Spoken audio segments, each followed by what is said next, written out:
अच्छा, तो आज हम एक बहुत ही आप कह लें मशहूर किताब पर बात कर रहे हैं। कोलिन हूवर का novel it ends with us. जी हाँ, जबरदस्त किताब है। दुनिया भर में लाखों कॉपियां बिकी है उसकी। बिल्कुल। और इसने लोगों पर गहरा असर छोड़ा है। तो आज हमने सोचा कि इसकी शुरुआत देखें, मतलब पहला बाब, चैप्टर 1। ठीक है। और समझें कि मुसन्निफा हमें कहानी में कैसे खींचती हैं शुरू से ही। किरदार कौन है, क्या हो रहा है, क्या इशारे मिल रहे हैं। तो चलें देखते हैं। बिल्कुल। और देखें, शुरू भी बड़ा दिलचस्प है। किताब की डेडिकेशन मुसन्निफा ने अपने वालिद और वालदा के नाम की है। ओह अच्छा। जी, वालिद की कोशिशों और वालदा की हिफाजत का जिक्र है। तो यहीं से ना एक तरह से खानदानी ताल्लुकात, मुश्किलात, मोहब्बत, इन थीम्स का इशारा मिल जाता है। ये तो वाकई गहरी बात है। जी। तो अब देखते हैं पहला बाब हमें कहाँ ले जाता है। तो बाप शुरू होता है लिली ब्लूम से। वो बॉस्टन में एक ऊंची इमारत की छत पर है, बिल्कुल किनारे पे बैठी हुई। 12वीं मंजिल ना? हाँ, 12वीं मंजिल। और वो मौत के बारे में सोच रही है, मगर अपनी नहीं, उन लोगों की जो शायद यहाँ से कूदे होंगे। क्या आखिरी लम्हे में क्या सोचा होगा उन्होंने? बिल्कुल। क्या उन्हें अफसोस हुआ? ये काफी उदास किस्म की सोच है, खास तौर पर जब पता चलता है कि वो अभी अपने वालिद के जनाजे से आई है। हाँ, ये फौरन लिली की ज़हनी कैफ़ियत बता देता है। वो सिर्फ गम में नहीं है, वो वजूदी सवालात में उलझी हुई है। और उसके वालिद एंड्रयू ब्लूम, वो प्लीथोरा, मेन के मेयर थे। जी। और लिली ने वहां एक यूलोजी दी जो उसके ख्याल में तबाहकुन या यादगार थी। कहती है शायद अम्मी अब साल भर बात ना करें। तो ये वाज़ेह है कि बाप के साथ रिश्ता बहुत पेचीदा था, बहुत कॉम्प्लिकेटेड था। हाँ। और वो खुद को अजीब बालों वाली लड़की कहती है, जिसने कभी एक होमलेस लड़के से मोहब्बत की थी। ये भी उसकी पहचान का हिस्सा है। तो वो छत पे आई है, यूँ समझें ताज़ा हवा के लिए, सुकून के लिए। शायद अपने रूममेट से बचने के लिए भी, जो गाती रहती है। और अपने माजी और हाल की उलझनों से शायद थोड़ा फिरार चाहती है। लेकिन ये सुकून ज़्यादा देर नहीं रहता। बिल्कुल नहीं। कहानी में ड्रामा फौरन आता है। एक अजनबी आदमी गुस्से में छत पर आता है, लंबा चौड़ा। और आते ही क्या करता है? एक पैटियो चेयर को लाते मारना शुरू कर देता है। ओहो! लिली सोचती है कि ये बंदा अपना गुस्सा बाहर निकाल रहा है, जबकि मैं अपना सारा तनाव अंदर रखती हूँ। उसे थोड़ा रश्क भी आता है। ये देखें, ये कॉन्ट्रास्ट कितना अहम है। लिली की खामोश अंदरूनी कश्मकश और इस अजनबी का ये ज़ाहिरी पुरतशद्दद गुस्सा। हाँ, ये फौरन सवाल उठाता है कि लोग जज्बाती दर्द से कैसे निमटते हैं। क्या गुस्सा निकालना बेहतर है या अंदर रखना? और ये किरदार एक दूसरे के लिए क्या माना रखेंगे? वो आदमी फिर कुर्सी छोड़कर एक जॉइंट जलाता है। लिली देखती है, पर कोई जज नहीं करती। हम्म। फिर वो आदमी लिली को देखता है, उसका नाम पूछता है, और उसकी आवाज़ लिली पर बहुत असर करती है। कैसी आवाज? किताब कहती है गहरी, पुरएतमाद और थोड़ी सी मक्खन जैसी। मतलब वो आवाज उसे फौरन मुतवज्जा करती है। ये जो सेंसरी डिटेल है ना, आवाज़ का असर, ये इनके दरमियान एक फौरी केमिस्ट्री, एक टेंशन का इशारा है। लिली अपना नाम बताती है। वो आदमी, जो हमें बाद में पता चलता है कि रॉयल किनकेड है, वो लिली को कहता है किनारे से हट जाओ। क्यों? कहता है मैं घबरा रहा हूं तुम्हें वहां देखकर, और आज मैं पहले ही काफी मौत देख चुका हूं। ओह! अच्छा, ये भी एक अजीब बात है। लिली हट जाती है और फिर करीब से उसे देखकर सोचती है कि ये तो खूबसूरत है। बरबरी शर्ट पहनी है, अच्छा हेयर कट है, अमीर लगता है।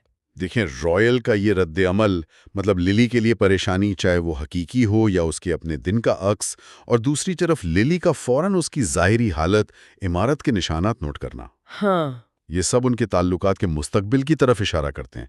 ताकत, स्टेटस और वो जो फौरी जिस्मानी कशिश होती है। उनकी बातचीत शुरू होती है, थोड़ी अजीब सी। लिली पूछती है भाई कुर्सी का क्या कसूर था? वो टाल देते हैं। हाँ, टाल लेता है। फिर पूछता है तुम यहाँ क्या कर रही हो?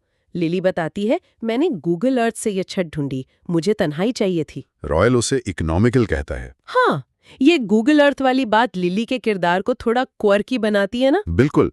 और रॉयल का जवाब भी इस टेंशन वाले माहौल में थोड़ी सी हल्की फुल्की बात, लेकिन वो बुनियादी कशीदगी तो है वहां।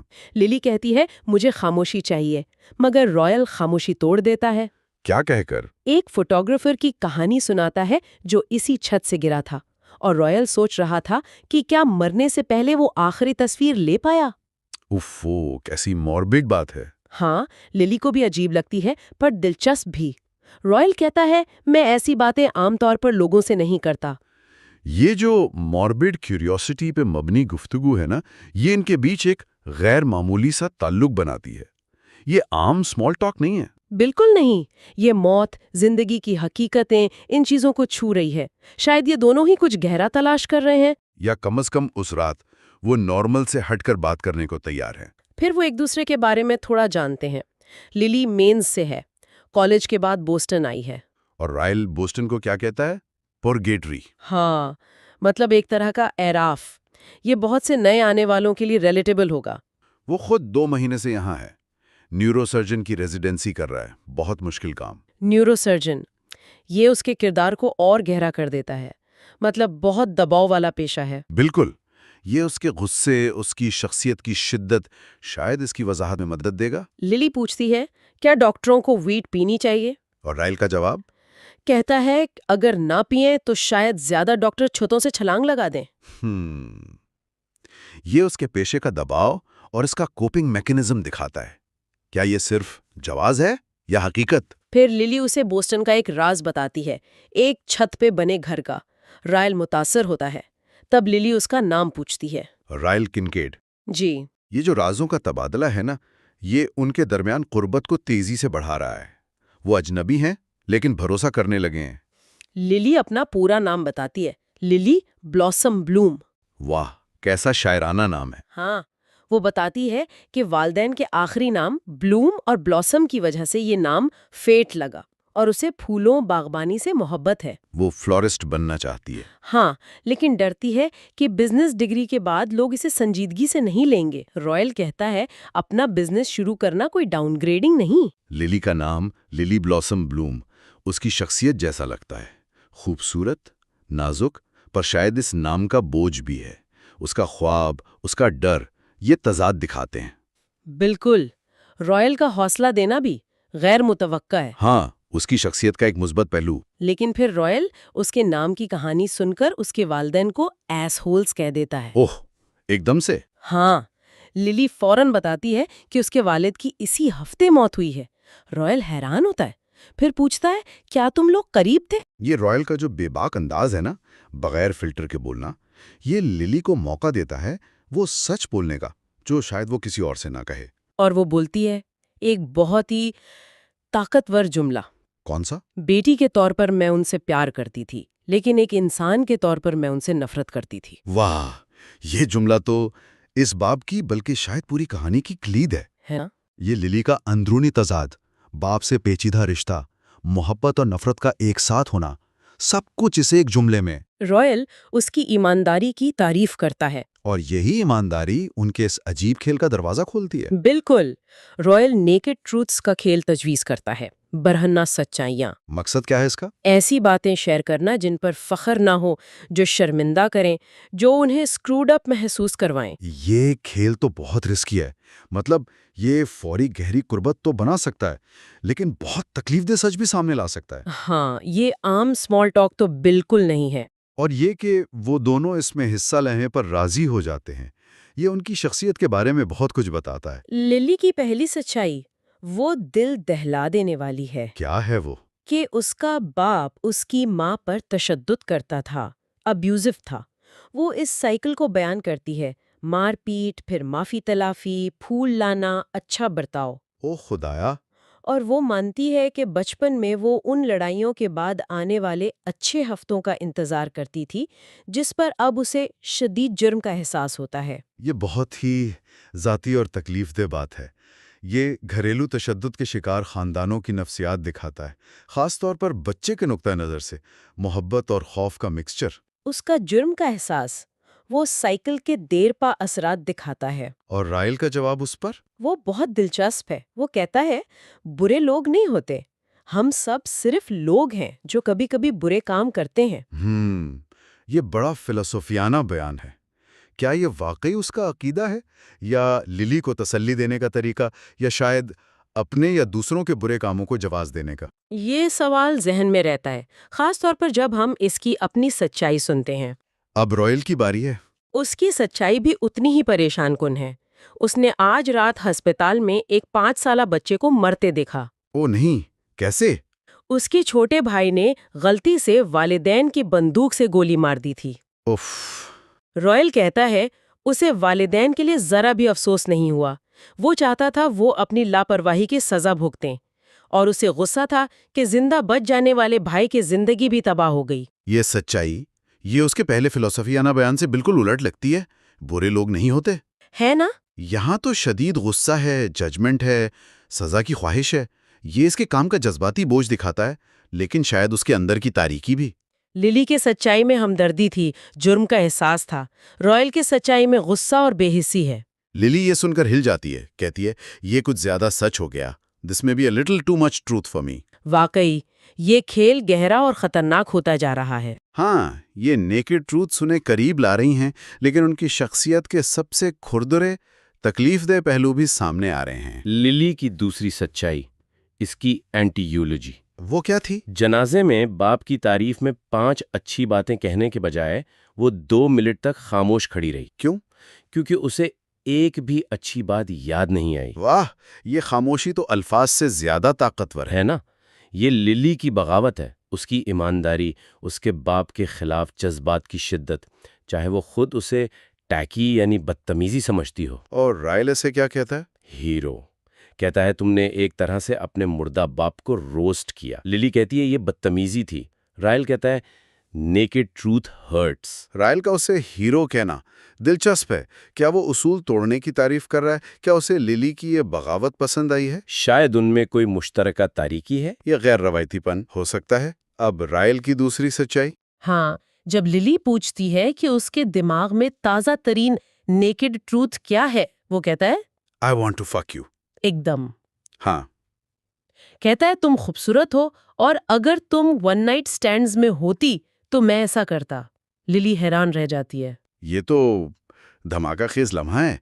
लहजे में अचानक तब्दीली। लेकिन हाँ, नेकेड ट्रूथ के खेल के उसूलों के मुताबिक है। क्या ये हकीकी कशिश है, ताकत का मुजाहरा या हुदूद जांचना? कुछ भी हो सकता है। ये रॉयल के किरदार की अनप्रिडिक्टेबिलिटी को बहुत बढ़ा देता है। लिली की तीसरी सच्चाई उसी मौजू पर आती है। पहला लड़का जिससे वो करीब हुई वो होमलेस था, एटलस। ओह, वही जिसका जिक्र पहले आया था। हाँ, जब उसके बाप को पता चला तो उसने एटलस को मारा पीटा था।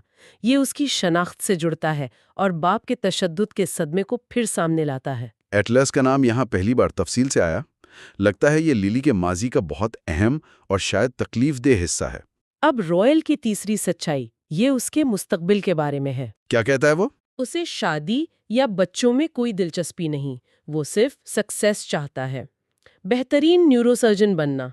मानता है कि ये एरोगेंट है। हाँ, मानता है, लेकिन कहता है मैं रिश्तों और खानदान के लिए बहुत सेल्फिश हूँ। मोहब्बत उसके लिए बोझ है। और अपनी ज़रूरियात के लिए? कैजुअल इनकाउंटर्स पर इन्हिसार करता है। ये उसके किरदार की एक बुनियादी बात वाज़े करता है।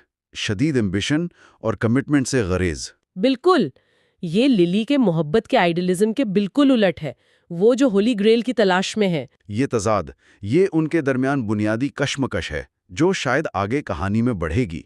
लिली कहती है काश मैं भी मोहब्बत को ऐसे देख सकती।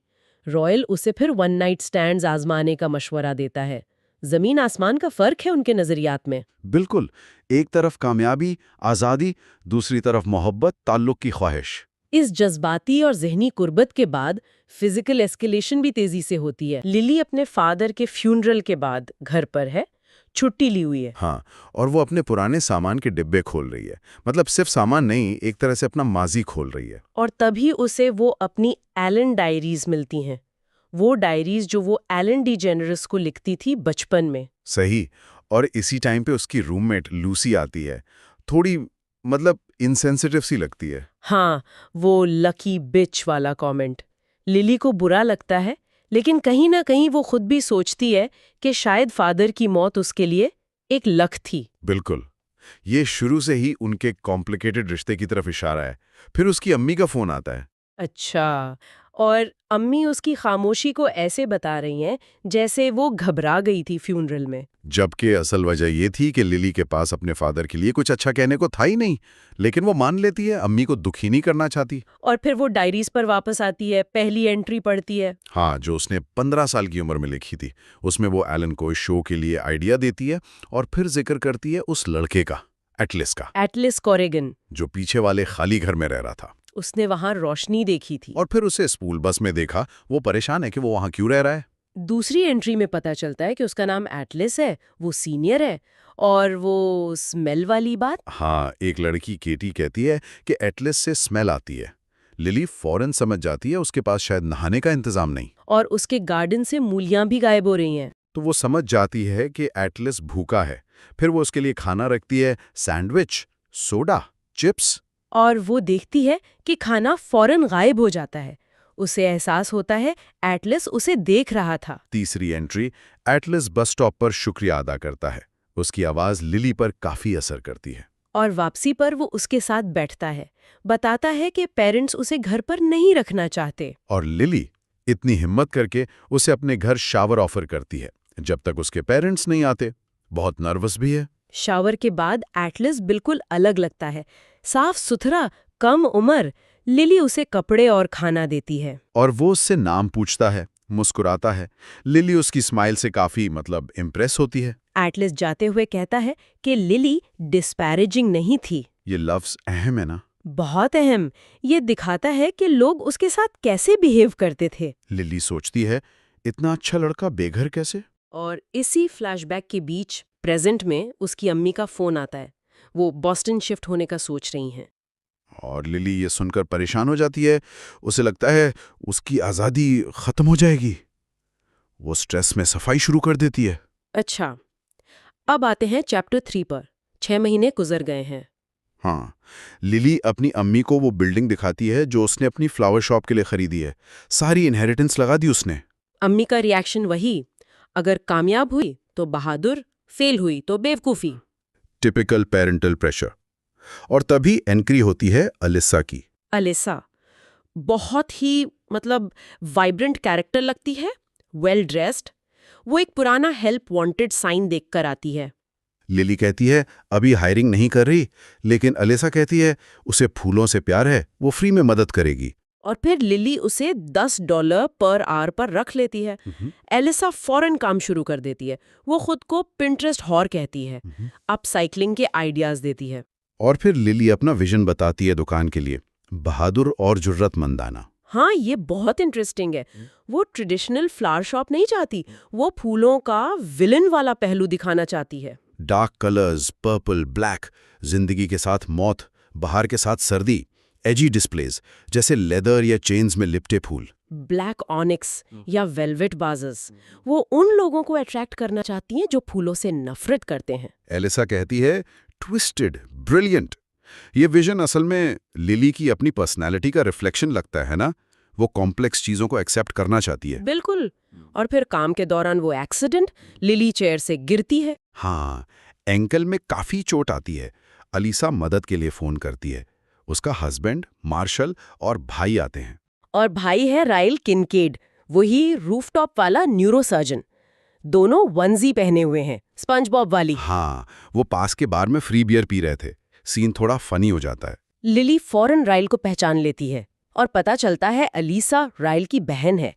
कितना कोइंसिडेंस है। तो राइल उसके एंकल को चेक करता है। दोनों ऐसे एक्ट करते हैं जैसे पहली बार मिल रहे हों। राइल मजाक भी करता है कि वो नशे में है। फिर जब अलीसा और मार्शल फर्स्ट एड लेने जाते हैं, राइल और लिली वो नेकेड ट्रूथ शेयर करते हैं। ये गेम उनका। लिली कहती है वो उससे मिलना चाहती थी और राइल कहता है वो अब भी उसके साथ सोना चाहता है। और अलीसा ये सुन लेती है। थोड़ा ऑकवर्ड मोमेंट। हाँ, वो राइल को सेल्फिश बास्टर्ड भी कहती है। लिली राइल की ऑनेस्टी डिफेंड करती है। राइल कहता है एंकल टूटा नहीं, रेस्ट करना होगा। फिर एक और नेकेड ट्रूथ्स। लिली कहती है अगर वो डिफरेंट चीजें चाहते हैं तो राइल ऐसी बातें कहना बंद करे जो उसे कंफ्यूज करती हैं। और राइल कहता है वो भी उसके बारे में सोचता है, लेकिन अगर वो वन नाइट स्टैंड नहीं चाहती तो शायद उन्हें एक दूसरे से बचना चाहिए। Mixed signals. वो उसे घर ड्रॉप करने से भी मना कर देता है, डिस्टेंस रखने की कोशिश में। अलीसा फिर उसे सेल्फिश कमीना कहती है, लेकिन लिली सोचती है कि राइल बुरे दिनों को कम बुरा बना देता है। वो उसे फिर देखना चाहती है। अट्रैक्शन शुरू हो गई है। ठीक है। अब चैप्टर 4। लिली मुश्किल से अपार्टमेंट पहुंचती है। लूसी फोन पर है, मदद नहीं करती। हाँ, लूसी का किरदार वैसा ही है। लिली अपने कमरे में चली जाती है, पेन किलर्स लेती है। माँ को टेक्स्ट करती है ग्रोसरी लाने के लिए और सोचती है कि अच्छा है माँ करीब रहती है। बाप की मौत के बाद रिश्ता बेहतर हुआ है, लेकिन बाप के लिए दिल में कड़वाहट है अभी भी। और फिर वो वापस एलन डायरीज की तरफ जाती है। एक एंट्री में वो एटलस के साथ रोज एलन शो देखने का जिक्र करती है। उनका बॉन्ड स्ट्रांग हो रहा था। हाँ, लेकिन फिर वो एंट्री आती है जो सब कुछ बदल देती है। उसने अपने बाप को माँ को मारते देखा। और जब उसने रोकने की कोशिश की तो बाप ने उसे धक्का दिया। उसके फॉरहेड पर चोट लगी। ये पहली बार हम वायलेंस इतना डायरेक्टली देखते हैं। माँ का रिएक्शन, मैं ठीक हूं तुम जाओ, वो डिनायल का पैटर्न। लिली गुस्से में एटलस के पास भाग जाती है, उस खाली घर में। एटलस उसे तसल्ली देता है। और तभी उसे एहसास होता है कि एटलस के कमरे से उसके बेडरूम का व्यू है। और वो हल्की सी सोच के शायद एटलस ने उसे हाँ, टीनेज क्यूरियोसिटी। डायरी बंद करके वो सोचती है बाप के बारे में पढ़ना उसे बुरा फील कराता है। एटलस के बारे में उदास और राइल के बारे में गुस्सा और उदासी दोनों। कॉम्प्लेक्स इमोशंस हैं। वो डिसाइड करती है कि अलिसा के बारे में सोचेगी। अच्छा, चैप्टर 5। एक हफ्ता गुजर गया। लिली का एंकल ठीक है। दुकान पर जाती है तो अलिसा और मार्शल ने काफी काम किया होता है। वो ओपनिंग डेट सेट करते हैं। रात को दरवाजे पर दस्तक। राइल है, बहुत थका हुआ, परेशान लग रहा है। कहता है उसने 29 दरवाजे खटखटाए हैं उसका अपार्टमेंट ढूंढने के लिए। थोड़ा ड्रामेटिक है। वो अंदर आता है और अपना नेकेड ट्रूथ बताता है। वो पिछले हफ्ते से लिली को दिमाग से निकाल नहीं पा रहा और कहता है उसकी वजह से वो अपने करियर पर फोकस नहीं कर पा रहा। इल्तिजा करता है कि लिली सिर्फ एक बार उसके साथ सोए ताकि ये ऑब्सेशन खत्म हो। ये तो बहुत अजीब रिक्वेस्ट है। मैनिपुलेटिव भी लग सकता है। लिली पहले तो इसे रिडिक्युलस कहती है, लेकिन रायल फिर घुटनों पर बैठकर प्लीड करता है। और लिली उसकी हालत देखकर, वो स्क्रब्स में है, थकावा, मान जाती है, लेकिन कहती है पहले शावर लेगी। वो करीब 1 घंटा शावर में लगाती है, शायद खुद से बहस कर रही थी। और जब बाहर आती है तो रायल उसके बेड पर सोया हुआ है, गहरी नींद में खराटे ले रहा है। लिली मायूस होती है, लेकिन समझती है वो थका हुआ है। वो उसके साथ लेट जाती है, उसके फोन से एक सेल्फी लेती है और सो जाती है। सुबह रायल उसे जगाता है, उसके टैटू को चूमता है, बहुत शर्मिंदा होता है। कहता है ये आखिरी बार है वो इसे तंग करेगा। फिर वही पैटर्न, इंटेंस अप्रोच, फिर रिट्रीट। लिली मुस्कुराने की कोशिश करती है, लेकिन अंदर से मायूस है। खुद को समझाती है कि अच्छा है, कुछ नहीं हुआ। अच्छा, चैप्टर 6। 53 दिन गुजर गए, रायल से कोई कांटेक्ट नहीं। आज लिली के दुकान का सॉफ्ट ओपनिंग है। वो और अलीसा एक्साइटेड है। और पहला कस्टमर रायल। हाँ, वो दुकान की ट्रांसफॉर्मेशन देखकर इम्प्रेस होता है, तारीफ करता है और पर्पल लिलीज खरीदता है। अलीसा पूछती है क्या ये फूल किसी लड़की के लिए हैं? रायल लिली को देखते हुए कहता है हाँ, लेकिन मैं उसके बारे में ज्यादा नहीं सोचता। फिर वही मिक्स सिग्नल। अलीसा लिली को अपनी बर्थडे पार्टी में इनवाइट करती है। रायल पूछता है क्या लिली जाएगी? रायल कार्ड लिखता है, कैश पे करता है, मुबारकबाद देता है और चला जाता है। उसके जाने के बाद अलीसा कार्ड पढ़ती है। लिखा होता है मेक इट स्टॉप और एड्रेस दुकान का ही होता है। तो फूल लिली के लिए थे। अलीसा रायल को टेक्स्ट करती है कि उसने गलती की है। लिली मुस्कुराती हुई फूल ऑफिस ले जाती है। वो अभी भी हुक्ड है। जाती है। प्लान है रायल को थोड़ा जेलस करने का। पार्टी अलिसा के लग्जूरियस पेंट हाउस अपार्टमेंट में है। काफी हाई क्लास माहौल है। देवेन मजाक में खुद को लिली का सेक्सुअल पार्टनर इंट्रोड्यूस करवाता है। हाँ, और देवेन बाद में बताता है कि रायल ने उसे गुस्से से घूरा था। लिली रायल को ढूंढती है, उसे दीवार पर एक ब्लरी फोटो नजर आती है। रायल पीछे से आता है, पूछता है फोटो कैसी लगी, फिर पूछता है वो डेट क्यों लाई है। लिली कहती है वो उसके लिए आसानी पैदा कर रही थी, मेक इट स्टॉप करने की कोशिश। राइल सार्कास्टिक तरीके से शुक्रिया कहता है, अपना ग्लास तोड़ता है और चला जाता है। और तब लिली को एहसास होता है कि वो ब्लरी फोटो छत पर ली गई उसकी अपनी तस्वीर है। उसे गुस्सा आ जाता है। रोमांटिक जेस्चर या positive move? Lily fresh air के लिए छत पर जाती है। राइल वहां आता है, दूसरों को भेज देता है। उनका कॉन्फ्रंटेशन होता है। लिली अपना सारा फ्रस्ट्रेशन निकालती है, उसके मिक्स सिग्नल्स, उसका आना जाना, उसे पागल करना। पूछती है वो चाहता क्या है। और रायल का वो फेमस जवाब, मैं तुम्हें चाहता हूं लेकिन चाहना नहीं चाहता। ये लाइन उसके अंदर की कश्मकश को अजीब तरह से जाहिर करती है। लिली फिर कहती है, मैं तुम्हें पसंद करती हूँ। और ये जानना कि वो सिर्फ वन नाइट स्टैंड चाहता है उसे दुख देता है। हाँ, वो कहती है उसके एक्शंस, फोटो, फूल अब उसे हर्ट करते हैं, क्योंकि वो इमोशनली इन्वेस्ट हो चुकी है। वो उसे कहती है, रुक जाओ। रायल कोई जवाब नहीं देता। लिली मायूस होकर नीचे चली जाती है। डिवैन के साथ निकलने लगती हैं तो रायल उसे पुकारता है। वो भीड़ को चीर कर आता है, लिली को अपनी बाहों में उठाता है, बहुत ड्रामेटिक, और देवेन से कहता है वो उसे उधार ले रहा है। उसे अपने बेडरूम में ले जाता है, दरवाजा बंद करता है, उसे पैशनेटली किस करता है। लेकिन लिली उसे पीछे धकेल देती है, कहती है उसने अभी भी उसकी बात का जवाब नहीं दिया। रायल माफी मांगता है, एक्सप्लेनेशंस देता है। फोटो खूबसूरत थी, वो उसके दिमाग से नहीं निकल रही थी। फूल उस पर फख्र की वजह से भेजें। कहता है वो खुद भी तकलीफ में है। और कहता है वो उसके लिए बदलना चाहता है, प्रूव करना चाहता है कि वो सिर्फ एक रात से ज्यादा चाहता है। पूछता है कैसे प्रूव करे, और लिली का चैलेंज, मेरे साथ सेक्स मत करो। Brilliant move. वो रायल को फोर्स कर रही है कि वो फिजिकल से आगे बढ़े।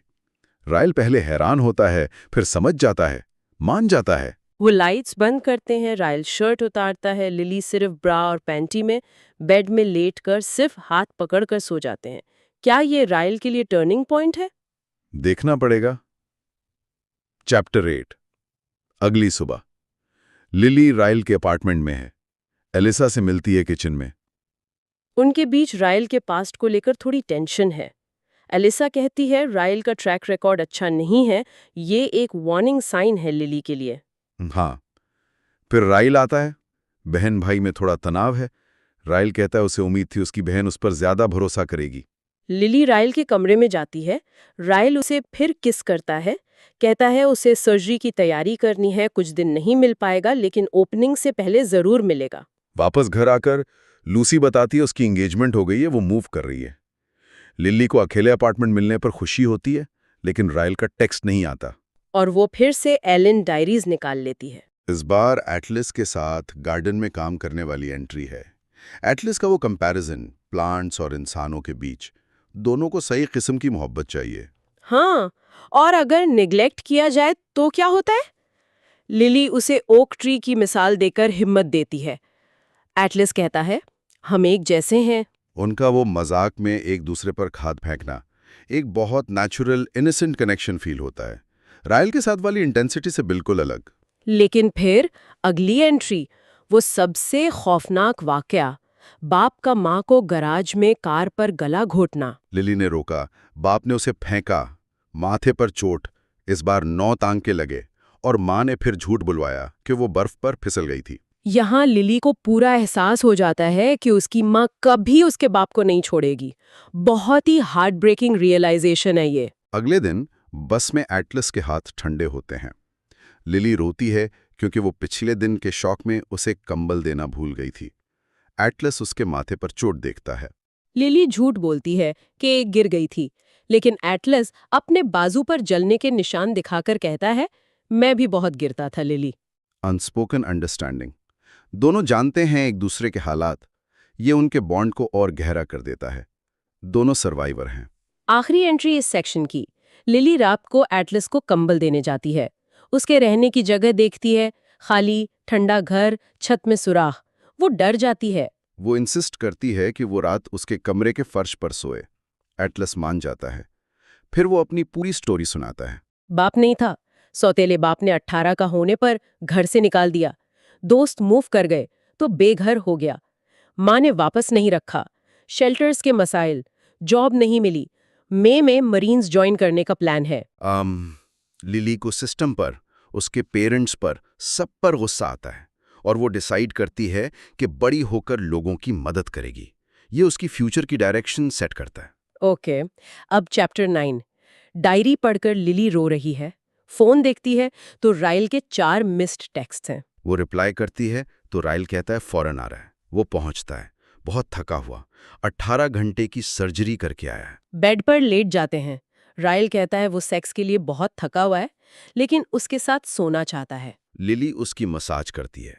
राइल जागता है और कहता है, लिली, तुम शायद मेरी जिंदगी में होने वाली सबसे बेहतरीन चीज हो। फिर उसे डीपली किस करता है। और इस बार लिली कहती है कि इंतजार खत्म होना चाहिए, वो सेक्स करना चाहती है। उनके बीच इंटेंस सेक्स होता है। बाद में राइल फिर कहता है कि लिली नशे की तरह है और एक बार काफी नहीं होगा। फिर से वही इंटेंसिटी, रोमांटिक या वार्निंग। अब आखिरी चैप्टर आज के लिए, चैप्टर 10। ग्रैंड ओपनिंग से 3 दिन पहले दुकान में काफी रश है। लिली अलीसा से चैरिटी के बारे में पूछती है, अपनी ऑर्गेनाइजेशन शुरू करने की ख्वाहिश बताती है। अलीसा फिर अपनी इनफर्टिलिटी स्ट्रगल्स के बारे में बताती है। कहती है दुकान उसका डिस्ट्रैक्शन है। ये एक वल्नरेबिलिटी का मोमेंट है दोनों के बीच। फिर रायल के फूल आते हैं, कार्ड, मुझे शदीद विड्रॉल्स हो रहे हैं। फिर वही ड्रामेटिक लैंग्वेज। रायल डिनर का पूछता है। लिली कहती है उसका प्लान माँ के साथ है। रायल कहता है वो उन्हें ज्वाइन करेगा। अलीसा ये सुनकर हैरान होती है। कहती है रायल ने पहले कभी किसी लड़की के पेरेंट्स से मुलाकात नहीं की। और फिर कहती है, हाँ, मुझे डर है कि वो वाकई तुम्हें पसंद करता है। ये डर का लफ्ज, अलीसा को रायल के पैटर्न पता है शायद। बिल्कुल। डिनर होता है बिब्स रेस्टोरेंट में। रायल लिली की माँ को बहुत इम्प्रेस करता है और वो मोमेंट, लिली वेटर को देखती और फ्रीज हो जाती है। वो एटलस है। एटलस, कॉरिगन, दोनों एक दूसरे को देखकर शॉक में हैं। यकीनन इतने सालों बाद। लिली बाथरूम का बहाना करके एटलस से मिलती है कॉरिडोर में। Emotional reunion. एटलस अब डिफरेंट लग रहा है, कॉन्फिडेंट। 8 साल मिलिट्री में गुजारे हैं उसने। हाँ, वो ब्रीफली बात करते हैं। लिली अपनी वो पुरानी डायरीज पढ़ रही है जो वो एलन डी जेनेरस के नाम लिखती थी। हाँ, और ये डायरीज हमें सीधा उसके माजी में एटलस के साथ उसके रिश्ते में ले जाती हैं। शुरू में एटलस की बीमारी का जिक्र है, लिली कैसे उसका ख्याल रखती है अपनी माँ से छुपाकर। और वो फाइंडिंग नीमो देखने वाला सीन, जस्ट कीप स्विमिंग वाली लाइन, ये काफी सिग्निफिकेंट हो जाती है इनके लिए। बिल्कुल। फिर एटलस का वो कॉलर बोन पर किस करना, जो शुक्राने का इशारा था, मगर लिली के लिए अलग मायने रखता था। फिर अगली एंट्री में एटलस के बॉस्टन जाने का डर। वो एक ही बिस्तर पर सोते हैं। उनकी उम्रों का जिक्र है, लिली तकरीबन 16 की, एटलस 18 का। हाँ, और फिर वो पहला बोसा, बहुत जज्बाती, बहुत इंटेंस। उसके बाद वो 1 हफ्ते तक एलन को नहीं लिखती, क्योंकि वो और एटलस हर वक्त साथ होते हैं। एक वाकया बस में भी होता है ना, जहां कोई लड़की एटलस के कपड़ों का मजाक उड़ाती है। जी, कैटी नामी लड़की। एटलस लिली को जवाब देने से रोकता है। बाद में लिली उसे कहती है कि वो उसका फेवरेट पर्सन है। ये छोटे छोटे लम्हे उनकी क्लोजनेस दिखाते हैं। और वो कुकीज बनाने वाला सीन जब बिजली नहीं होती, इससे एटलस का कुकिंग का शौक भी जाहिर होता है। हाँ, बहुत प्यारा लम्हा है। लेकिन यही हमें ये भी नजर आता है कि लिली अपने बाप की वजह से मर्दों पर भरोसा नहीं करती, मगर एटलस को एक एक्सेप्शन समझने लगती है। मगर फिर उसका बाप आ जाता है और एटलस को भागना पड़ता है। और वो लकड़ी के दिल वाला तोहफा, जी, जो एटलस ने उसी दरख्त की शाख से बनाया था जो लिली के घर पर था। लिली को डर लगता है कि ये अलविदाई तोहफा है। और अगली एंट्री में बस यही लिखा है कि एटलस बॉस्टन जा रहा है। हाँ, बहुत दुख भरी एंट्री है। फिर वो सबसे ज्यादा तकलीफ दे वाकया आता है, लिली के बाप का उसकी माँ पर तशद्दुद। जी, वो बहुत खतरनाक मंजर है। बाप तकरीबन रेप करने की कोशिश करता है। लिली चाकू लेकर आती है, लेकिन एटलस उसे रोक लेता है।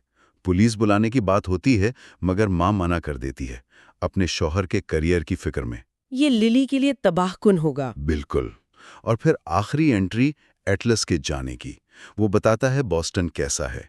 कहता है वहाँ सब कुछ बेहतर है, सिवाय लड़कियों के, क्योंकि वहाँ लिली नहीं है।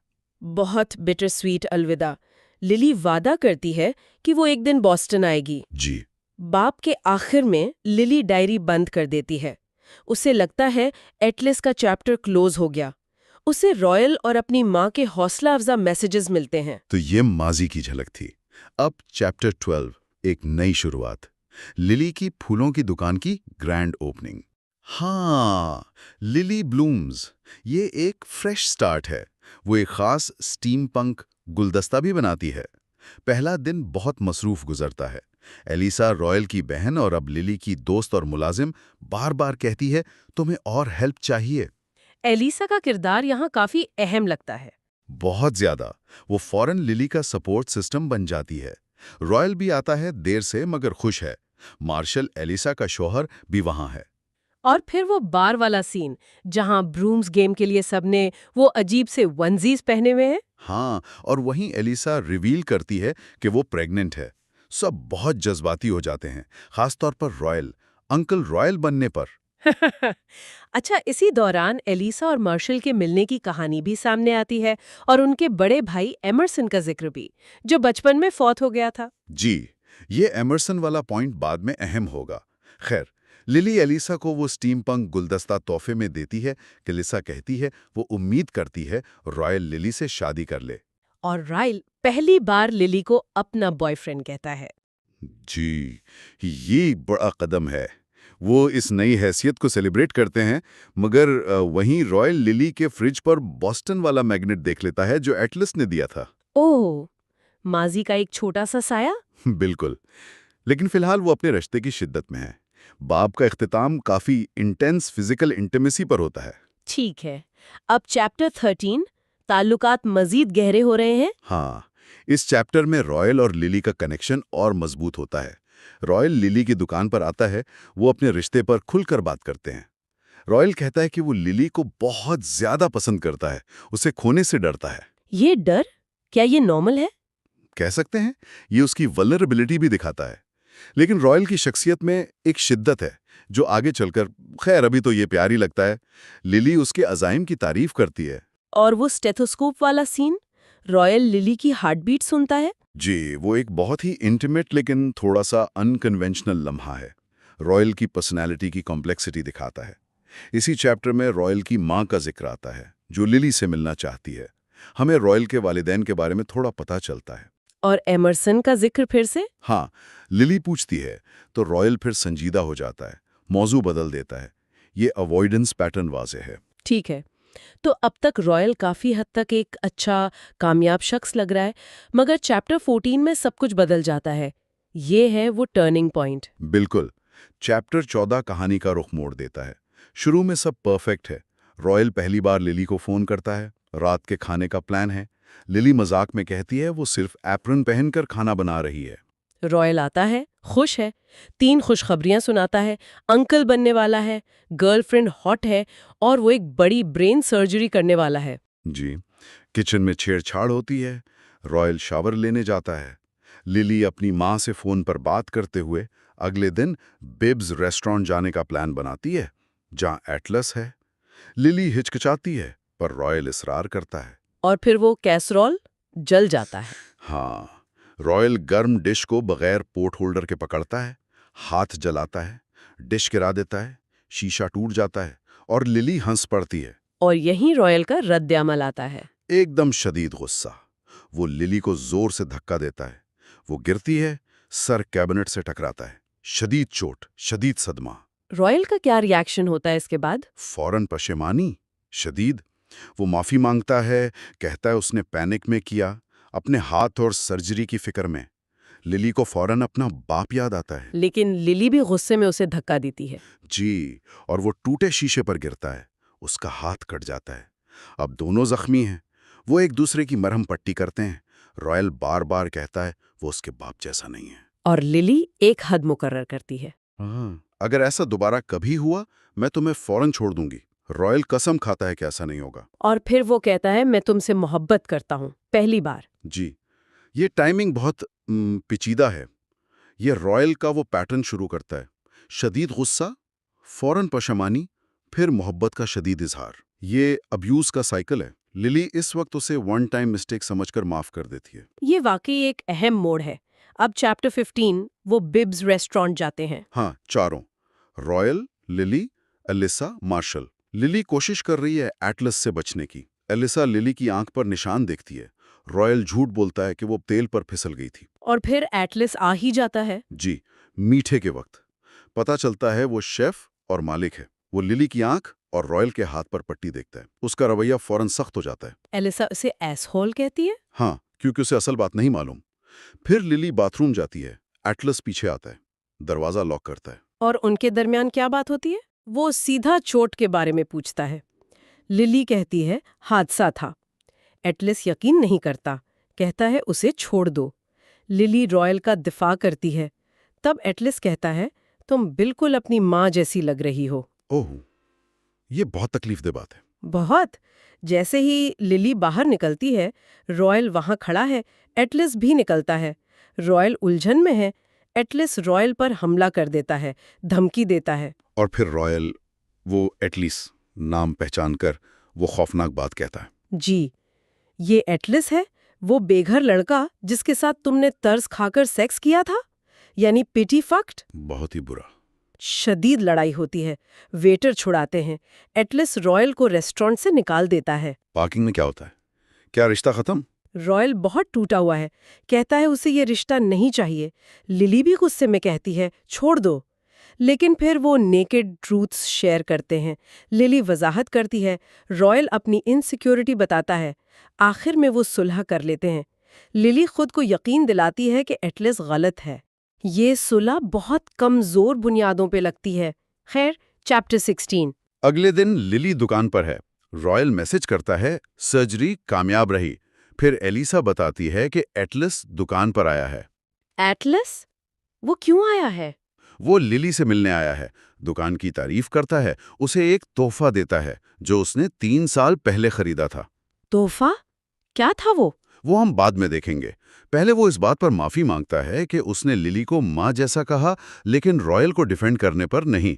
फिर वो अपना फोन नंबर लिली के फोन केस में रख देता है, कहता है अगर कभी जरूरत पड़े। लिली कहती है जरूरत नहीं पड़ेगी। जी। जाने से पहले लिली रॉयल के पिटी फक्ड वाले कमेंट की वजाहत करने की कोशिश करती है। एटलस का जवाब रॉयल की झूठ को पूरी तरह बेनकाब कर देता है। वो क्या कहता है? वो कहता है यकीन करो लिली, मुझे मालूम है वो तर्स खाकर किया गया सेक्स नहीं था, मैं वहां था। ये कहकर वो चला जाता है। लिली शॉक में गिरने लगती है। ये तो बहुत बड़ा इंकिशाफ है। और वो तोहफा? वो एलन डिजेनरेस की किताब सीरियसली आई एम किडिंग की साइन शुदा कॉपी थी, जिस पर लिखा था लिली, एटलस कहता है बस तैरती रहो, एलन डिजेनरेस। वाह, जस्ट कीप स्विमिंग। बहुत थॉटफुल। जी। लिली बहुत जज्बाती हो जाती है। तो अब लिली के पास सच्चाई है। चैप्टर 17 में वो क्या करती है? क्या वो अपनी डायरी का आखिरी खत पढ़ती है? हाँ, वो घर पर अकेली है और डायरी का आखिरी खत पढ़ने का फैसला करती है। ये खत एटलस के जाने के 6 माह बाद लिली की 16वीं सालगिरह पर लिखा गया था। उसमें क्या था? इसमें पता चलता है कि एटलस उस दिन वापस आया था।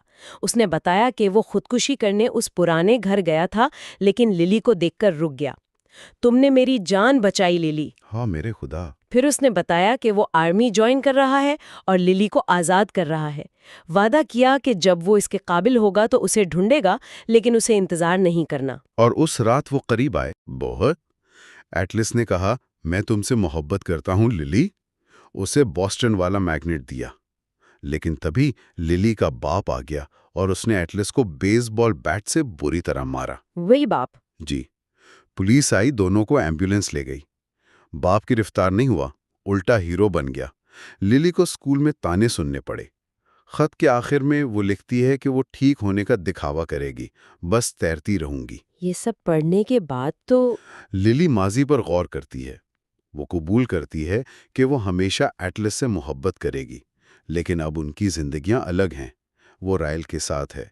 रायल उसकी गैर मुतवक्के समंदरी लहर है। यानी वो अभी भी रायल के साथ रहने का सोच रही है? लगता तो यही है। वो माजी को माजी में रखने की कोशिश कर रही है। शायद ये डिनायल है, शायद कबूलियत। बहुत कॉम्प्लिकेटेड है। अच्छा, चैप्टर 18। आखिरकार लिली रॉयल के वालिदैन से मिलती है। हाँ, एलिसा के अपार्टमेंट में। वो बहुत नर्वस है, खास तौर पर रायल की माँ को लेकर। एक फनी मोमेंट भी आता है जब वो खुद को ब्लास्फेमस होर कहती है और उसकी माँ सुन लेती है। लेकिन वालिदैन कैसे निकलते हैं?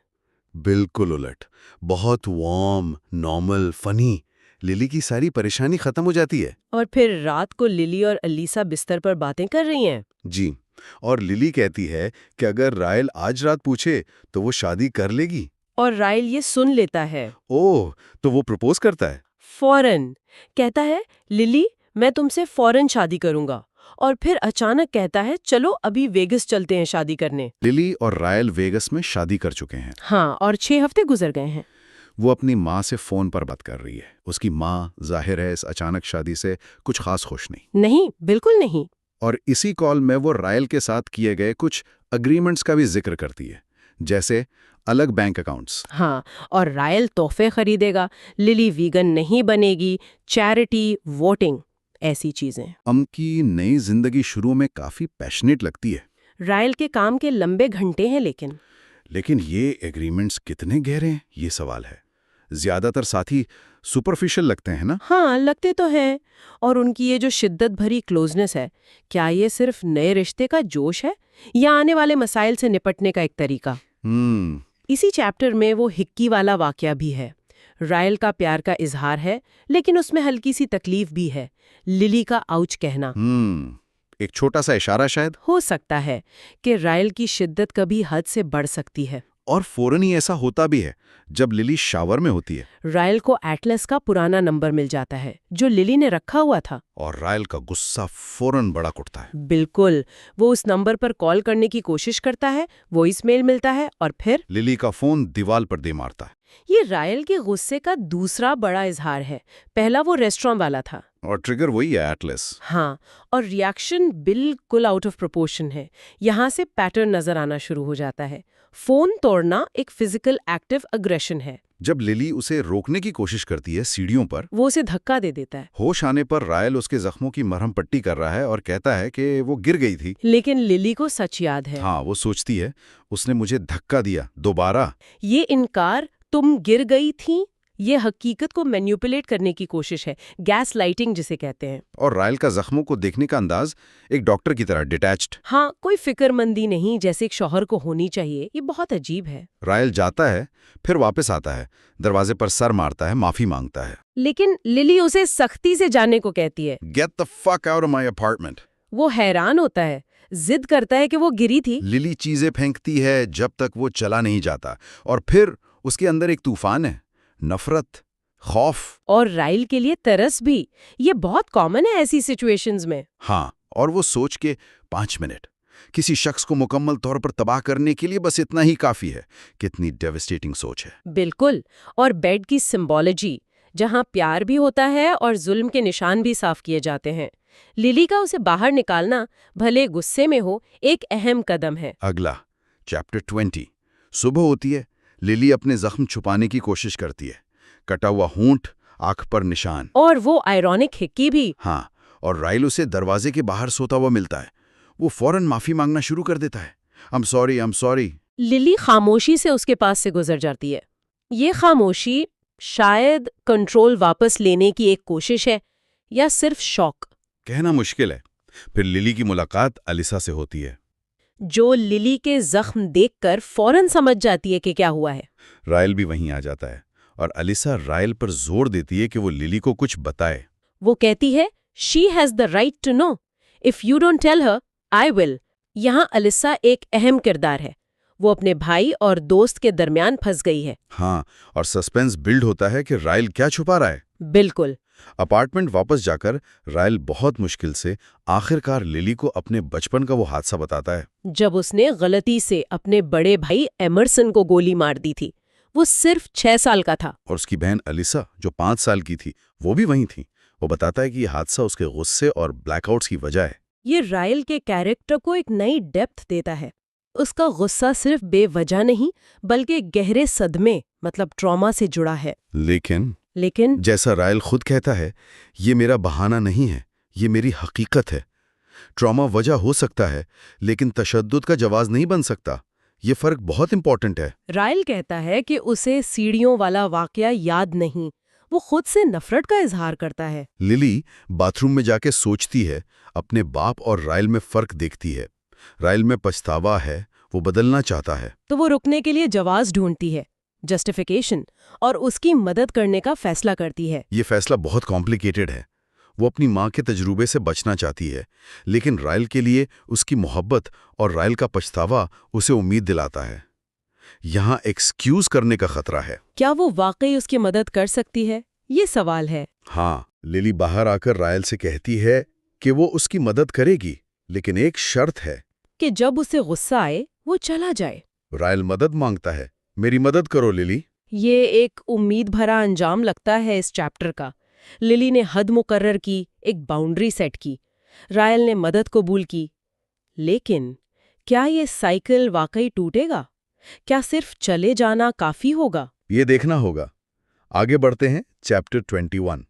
कुछ वक्त गुजर जाता है, शायद 1 महीना। लिली अब भी रायल के अच्छे पहलुओं को देखकर अपने फैसले को सही साबित करने की कोशिश कर रही है, जैसे उसकी हमदर्दी, चैरिटी वर्क। उसके अंदर की आवाज उसे कहती है कि चली जाओ, लेकिन शादी का वादा उसे रोकता है, in good times and bad. और वो खुद को यकीन दिला रही है कि वो स्ट्रांग है, अपनी माँ जैसी नहीं बनेगी। ये सेल्फ कन्विंसिंग मैकेनिज्म अक्सर नजर आता है ऐसी सिचुएशंस में। फिर एक और लड़ाई होती है।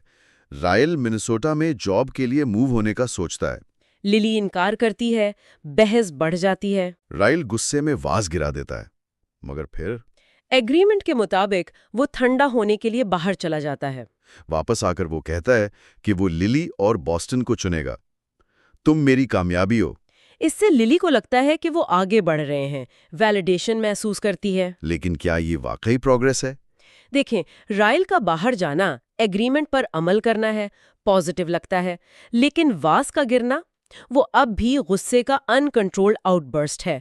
और उसका लिली को चुनना सच्ची तरजीह है या मैनिपुलेशन, कहना मुश्किल है। हाँ, मुश्किल है।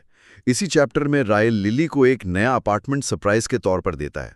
वही बिल्डिंग जहां एलिसा रहती है। अपार्टमेंट बहुत खूबसूरत है। और बैल्कनी से वही व्यू है जो उस छत से था जहां वो पहली बार मिले थे। एक ग्रैंड रोमांटिक जेस्चर। लेकिन इसमें भी रायल का यूनिलैटरल डिसीजन शामिल है। लिली का रिएक्शन भी मिला जुला है, शुरू में गुस्सा, फिर खुशी। तो ये रायल का तरीका हो सकता है कंट्रोल वापस लेने का। हाँ, और लिली को अच्छे रायल की याद दिलाने का। व्यू की सिंबलिज्म उनके शुरू के रोमांटिक दिनों को याद दिलाती है, एक परफेक्ट पिक्चर बनाती है। चैप्टर 22 में तो सब कुछ परफेक्ट लग रहा होता है। बिल्कुल, ये उनके रिश्ते का हनीमून फेज का पीक लगता है। लिली का बिजनेस अवार्ड के लिए नॉमिनेट होता है। रायल को कैम्ब्रिज ट्रेनिंग के लिए सिलेक्ट कर लिया जाता है। और फिर खबर आती है कि अलीसा को लेबर पेन शुरू हो गए हैं। हर तरफ से अच्छी खबरें, उन अंडरलाइंग इश्यूज के बिल्कुल बरक्स जो हम देख चुके हैं।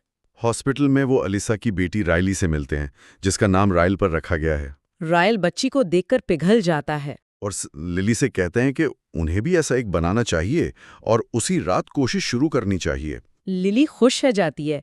बच्चे का ख्याल आना इस खुशगवार माहौल में फिक होता है। लेकिन क्या ये रायल की तरफ से एक इम्पल्सिव सजेशन है? और लिली का फौरन मान जाना भी शो करता है कि वो इस परफेक्ट पिक्चर को कितना डेस्परेटली चाहती है। शायद। लेकिन चैप्टर 23 में ये सब कुछ तबाह हो जाता है। बिल्कुल, एकदम। लिली देर से घर आती है। रायल अंधेरे में बैठा स्कॉच पी रहा है। माहौल फौरन बदल जाता है।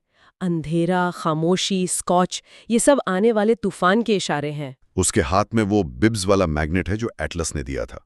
वो पूछता ये कहाँ से आया। लिली झूठ बोल देती है कि उसे याद नहीं। सिचुएशन को डिफ्यूज करने की नाकाम कोशिश। फिर सीन तेजी से बदलता है। रायल उसे किस करता है, लेकिन फिर फौरन ही इंटेरोगेट करने लगता है। मैग्नेट के बारे में पूछता है। उसके बालों में उसकी गिफ्ट सख्त होती है। उसके हाथ गले तक जाते हैं। ये इंटिमेसी नहीं है। नहीं, ये इंटेरोगेशन है। यहाँ रायल क्लोजनेस को वेपनाइज कर रहा है, फिजिकल इंटिमेसी को कंट्रोल और इन्फॉर्मेशन हासिल करने के लिए इस्तेमाल कर रहा है। एक टेरिफाइंग शिफ्ट है ये। फिर रायल रुकता है, अखबार उठाता है और लिली को उसकी शर्ट उतरवाने के बाद एटलस के रेस्टोरेंट बिब्स का और उसके इंटरव्यू के बारे में पढ़ने पर मजबूर करता है, जहां एटलस ने कहा था कि रेस्टोरेंट का नाम किसी खास शख्स के लिए है। लिली समझ जाती है, इनकार करती है। राइल खुद पढ़ता है। ये राइल की तरफ से कैलकुलेटेड क्रूएल्टी है, उसे ह्यूमिलिएट करना है। वो सब कुछ जोड़ रहा है अपने शक को फ्यूल करने के लिए। लिली बेडरूम की तरफ भागती है, और देखती है कि राइल ने उसके पर्सनल जर्नल्स और लेटर्स जो एक बॉक्स में बंद थे। निकालकर बेड पर फैला दिए हैं। ये प्राइवेसी की सबसे बड़ी वायलेशन है, उसके सबसे पर्सनल थॉट्स पढ़ना। राइल उसे पीछे से पकड़ता है, उसके शोल्डर पर दिल के टैटू को ट्रेस करता है और फिर उसे इतनी जोर से काटता है कि वो चीख उठती है। ये इंतहाई वायलेंट एक्ट है, पोजेसिव। राइल ने सारे कनेक्शंस बना लिए हैं, मैग्नेट, आर्टिकल, जर्नल्स, टैटू, और अब वो टोटली आउट ऑफ कंट्रोल है। वो उसे बेड पर धकेलता है, उसकी कलाइयां पकड़ता है, अजीब अल्फाज कहता है कि शायद उसने साबित नहीं किया कि वो उससे कितना प्यार करता है। ये इम्प्लिसिटली सेक्सुअल असॉल्ट की धमकी है। लिली का खौफ गुस्से में बदलता है, वो राइल की जबान काट लेती है। जवाब में राइल उसे सर से टक्कर मारता है, हेड बट्स हर। वो बेहोश हो जाती है। ये राइल के वायलेंस का एब्सोल्यूट पीक है, इंतहाई खतरनाक। होश आने पर राइल फिर वही माफी मांग रहा है, सॉरी, आई एम सॉरी। वो फिर अपने आप में वापस आ गया है, अपने किए पर हॉरिफाइड है।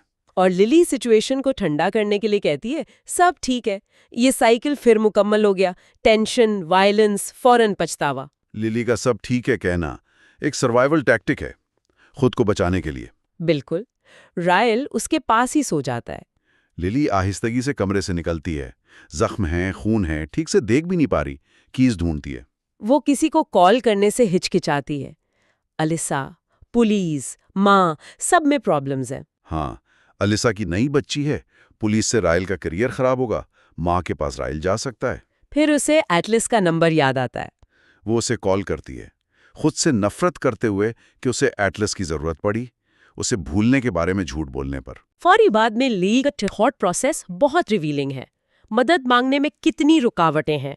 एटलस को कॉल करना तमाम तर गिल्ट के बावजूद एक टर्निंग पॉइंट है। कॉल पर एटलस फौरन उसकी आवाज पहचान लेता है, उसकी घबराहट। लिली मदद मांगती है, एड्रेस टेक्स्ट करती है। एटलस आता है, उसे संभालता है, वो गुस्से में राइल के अपार्टमेंट की तरफ बढ़ना चाहता है, लेकिन लिली उसे रोककर सिर्फ जाने को कहती है। एटलस उसे उठाकर ले जाता है। लिली उसे मैस जनरल हॉस्पिटल ले जाने से मना करती है। राइल के करियर की फिक्र अब भी है, जिस पर उसे खुद से और घिन आती है। ये ट्रॉमा बॉन्ड का नतीजा है। शदीद तशद्दुद के बाद भी खुद को इल्जाम देना बहुत तकलीफदेह हकीकत है। आगे चैप्टर 24, वो एक दूसरे हॉस्पिटल में है। नर्स लिली के जख्मों को देखकर एटलस पर शक करती है। लिली वजाहत करती है, नर्स सेक्सुअल असॉल्ट के लिए सेन एग्जाम का पूछती है। लिली इनकार करती है, कहती है उसने कोशिश की लेकिन फिर रुक गया। एटलस उसे एग्जाम करवाने को कहता है, लेकिन वो नहीं मानती।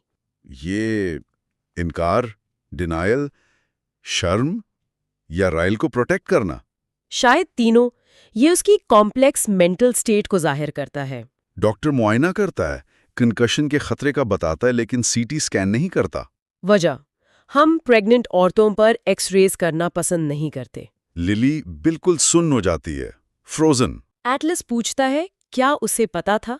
लिली टूटकर रो पड़ती है, और उसका पहला ख्याल, ये मैंने खुद किया है, मैं अपनी माँ हूँ। प्रेगनेंसी का इंकिशाफ इस लम्हे में मोमिन बम की तरह गिरता है, ट्रॉमा को कई गुना बढ़ा देता है। और उसका फौरी रिएक्शन खुद को इल्जाम देना और अपनी माँ से कंपेयर करना उसके सबसे बड़े खौफ का सच हो जाना है। डॉक्टर के मशवरे के खिलाफ लिली हॉस्पिटल छोड़ने पर इसरार करती है। एटलास उसे वेल्सली में अपने घर ले जाता है। रास्ते में लिली सोचती है कि लोग औरतों को क्यों ब्लेम करते हैं रुकने के लिए, मर्दों को क्यों नहीं ब्लेम करते जुल्म करने के लिए। ड्राइव के दौरान उसके ख्यालात अहम है। वो समाज के पॉसिबल जजमेंट के बारे में सोच रही है और उसका फोकस विक्टिम से परपेट्रेटर पर शिफ्ट करना दर्द के बीच में भी क्लैरिटी का एक लम्हा है। एटलस का घर खूबसूरत है, पुरसकून। वो कंफर्म करता है कि वो अकेला रहता है। वो उसे स्पेयर रूम देता है, उसके लिए बेड बनाता है। लिली शावर लेती है, एटलस के दिए हुए पीजेस पहनती है और बेड पर खामोशी से रोती रहती है। रायल के अपार्टमेंट के केओटिक वायलेंस और एटलस के घर के सुकून के दरमियान कॉन्ट्रास्ट बहुत वाज़ेह है। एटलस की खामोश सपोर्टिव प्रेजेंस के बावजूद लिली का अकेलापन और दुख गहरा है। चैप्टर 25 में लिली सुबह उठती है। उसे याद आता है क्या हुआ था। करता रहा, शायद कॉन्कशन की वजह से। वो किचन में जाती है। एटलस नाश्ता बना रहा है, क्रेप्स। एटलस की मुसलसल खामोश देखभाल, वो उसे स्पेस दे रहा है लेकिन उसकी हिफाजत भी कर रहा है। नाश्ते पर वो एटलस से उसके कुकिंग स्किल्स के बारे में बात करते हैं। एटलस उसे अपने बचपन की कहानी बताता है। कहता है उसने पहले किसी को नहीं बताई। उनके दरमियान एक पुरानी कंफर्टेबल हिस्ट्री है, वल्नरेबिलिटी शेयर हो रही है। थोड़ी देर के लिए माहौल हल्का होता है, लेकिन फिर लिली का दिमाग राइल की तरफ चला जाता है। जिसे एटलस फौरन नोटिस कर लेता है। रायल का साया अब भी उन पर है। एटलस काम पर जाता है, लिली से रुकने को कहता है और एक नोट छोड़ जाता है। Just keep swimming lily, finding Nemo का कोट, एक पैगाम के बस चलती रहो, हिम्मत न हारो।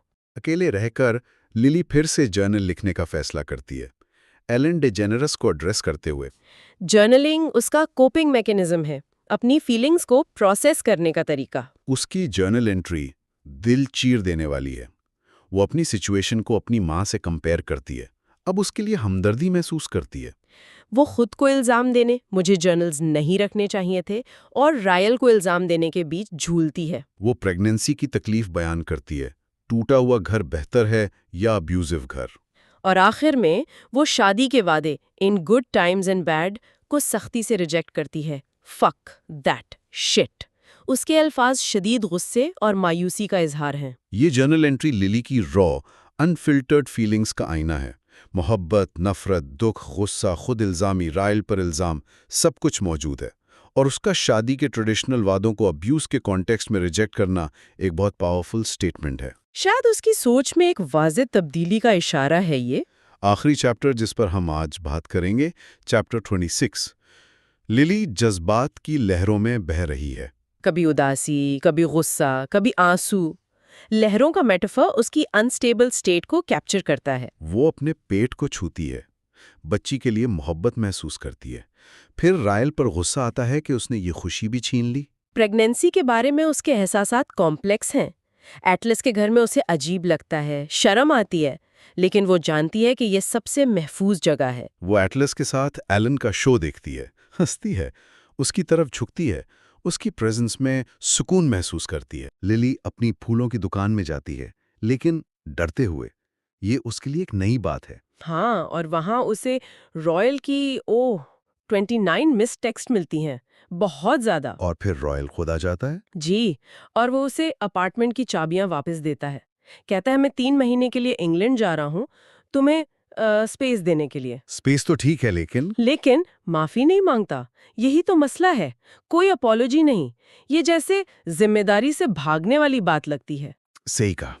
लिली भी उसे कहती है कि अगर तुमने सिर्फ सच पूछा होता जब तुम्हें वो जर्नल मिला था, तो शायद सब ठीक हो जाता। लेकिन वो चला जाता है और लिली वो बिल्कुल टूट जाती है। और तभी उसे ये शदीद एहसास होता है कि वो प्रेग्नेंट है। ओहो, उसी आदमी के बच्चे। बिल्कुल। ये इंकिशाफ, ये सब कुछ बदल देता है। अब उसके फैसले सिर्फ उसके नहीं रहे। अब बाब 28, चैप्टर 28। लिली अपने अपार्टमेंट नहीं जाना चाहती, समझ में आता है। हाँ, वो महफूज महसूस नहीं करती वहाँ, तो वो एटलस के घर चली जाती है। एटलस वो हमेशा उसके लिए एक सेफ हेवन रहा है। लेकिन अपनी दोस्त एलिसा से वो झूठ बोलती है अपनी चोट के बारे में। कहती है शेल्फ से टकरा गई। शायद शर्मिंदगी की वजह से, या वो एलिसा को बीच में नहीं लाना चाहती थी उसके भाई के खिलाफ। हो सकता है। इसी शाम एटलस के कुछ दोस्त आ जाते हैं पोकर खेलने में, डैरेन, ब्रैड, जिमी। और माहौल थोड़ा हल्का फुल्का मगर अजीब सा है। और इसी माहौल में लिली उन तकरीबन अजनबी लड़कों को सब कुछ बता देती है। शोहर का तशद्दुद, चोट, वो प्रेग्नेंट है, यहाँ छुपी हुई है। ये कभी कभी होता है ना, अजनबियों से बात करना आसान लगता है। शायद ये एक तरह का कथारसिस था उसके लिए, बिना किसी जजमेंट के। शायद उन लड़कों का रिएक्शन भी थोड़ा अजीब लेकिन सपोर्टिव किस्म का है। जी, फिर एटलस आता है और इन दोनों के बीच वो टेंशन साफ महसूस होती है। और बातों बातों में लिली को ब्रैड और डेरन से पता चलता है कि एटलस की कैसी नामी कोई गर्लफ्रेंड है ही नहीं। अच्छा, वो झूठ था। हाँ, तो जब दोस्त चले जाते हैं, लिली उससे पूछती है। और एटलस मान लेता है। वो कहता है उसने झूठ बोला था लिली को प्रोटेक्ट करने के लिए, या शायद खुद को, कि जब उसने लिली को खुश देखा किसी और के साथ, वो पीछे हट गया। और जब वो वापस आया तो उसे रॉयल के साथ देखकर फिर चला गया, ये सोचकर कि वो मूव ऑन कर चुकी है। ये गलत फहमियां और खोए हुए मौके, बहुत दुख होता है सुनकर। ओह, लिली भी अपसेट होती है। वो कहती है मुझे घर छोड़ दो, अपार्टमेंट पर अलविदाई मंजर बहुत तकलीफदा है। एटलिस कहता है कि वो उसके साथ बस कैजुअल नहीं रह सकता, सिर्फ इमरजेंसी में कॉल करना। ओह, लेकिन फिर वो जाने से पहले वापस आता है, उसे गले लगाता है और कहता है अगर तुम कभी दोबारा मोहब्बत करने के काबिल हुई तो मुझसे करना, तुम अब भी मेरी फेवरेट इंसान हो लिली। ये तो दिल तोड़ देने वाला है। लिली के लिए एक और जज्बाती धचका। बहुत ज्यादा। अब आते हैं बाब 29 पर, चैप्टर 29। 6 हफ्ते गुजर गए हैं। लिली अब 18 हफ्तों की प्रेग्नेंट है। वो एलिसा से मिलती है लेकिन अब भी सच छुपा रही है। मगर एलिसा, वो स्मार्ट है, उसे शक हो जाता है। वो कैम्ब्रिज इंग्लैंड के सबवे के बारे में कोई फर्जी कहानी सुनाती है। और लिली हाँ में हाँ मिला देती है, जबकि वहां कोई सबवे है ही नहीं। पकड़ी गए। और फिर एलिसा उससे सच पूछती है। लिली रो पड़ती है, सब बता देती है, झगड़ा, अस्पताल, प्रेगनेंसी। एलिसा के लिए कितना मुश्किल होगा ये सुनना, अपना भाई, अपनी बेहतरीन दोस्त। मजबूत मौकिफ लेती है, कहती है रॉयल ने गलत किया और अगर लिली उसके पास वापस गई तो वो दोस्ती खत्म कर देगी। वाह। लेकिन साथ ही वो लिली को पूरी तरह सपोर्ट करती है। वो गले मिलकर रोती हैं। ये दोस्ती की ताकत है। एलिसा उसे मैटरनिटी कपड़े देती है, मार्शल को भी पता चल जाता है और वो राज रखने का वादा करता है। लिली को थोड़ा सुकून मिला होगा कि वो अकेली नहीं है। अच्छा, अब बाब 30, चैप्टर 30। लिली 20 हफ्तों की प्रेग्नेंट है। हमल छुपाना मुश्किल हो रहा है। और तभी रॉयल वापस आ जाता है, इंग्लैंड से जल्दी, गैर मुतवक्के तौर पर। ओ नहीं। और वो लिली को प्रेग्नेंट देखता है। इसका क्या रद्द अमल होता है? शदीद शौक, धोखाधही के तासुरात। मार्शल भी वहीं होता है लिली की साइलेंट सपोर्ट के लिए। वो फिर बात करते हैं। जी, बेडरूम में। रॉयल का रद्द-ए-अमल बहुत जज्बाती है। वो घुटनों के बल गिर जाता है, लिली के पेट को छूता है। और फिर उनकी एक और नेकेड ट्रूथ वाली गुफ्तगू होती है। बिल्कुल। लिली अपना सारा गुस्सा निकालती है, अपना दर्द, रायल के किए पर, एटलिस के लिए अपने जज्बात, सब कुछ। और रायल? वो गहरा पछतावा जाहिर करता है, लेकिन दलील देता है कि अब बच्चा आ रहा है, वो उसे छोड़ नहीं सकता। ओह, करीब आने की कोशिश करते हैं। वो किस करते हैं, लेकिन लिली, वो फ्रीज हो जाती है। तशद्दुद की यादें ताज़ा हो जाती हैं। ये बहुत अहम है। जिस्मानी तौर पर नहीं, ज़हनी तौर पर वो अब भी वहीं है। बिल्कुल। रायल समझ जाता है कि माफ़ी अभी नहीं मिलेगी। और फिर लिली वो बात कहती है। कौन सी बात? वो कहती है, काश ये बच्चा तुम्हारा ना होता। उफ, ये तो बहुत गहरा जख्म है। मोहब्बत और नफरत की इंतहा। बहुत पेचीदा सूरत हाल। आगे बढ़ते हैं। बाब 31, चैप्टर 31। लिली फैसला करती है कि वो अपनी माँ को बताएगी। इससे पहले वो एलिसा से मिलती है और उसी वक्त वो पहली बार बच्चे की मूवमेंट महसूस करती है। वाह। और वो ये लम्हा एलिसा के साथ शेयर करती है। एलिसा उसे हौसला देती है।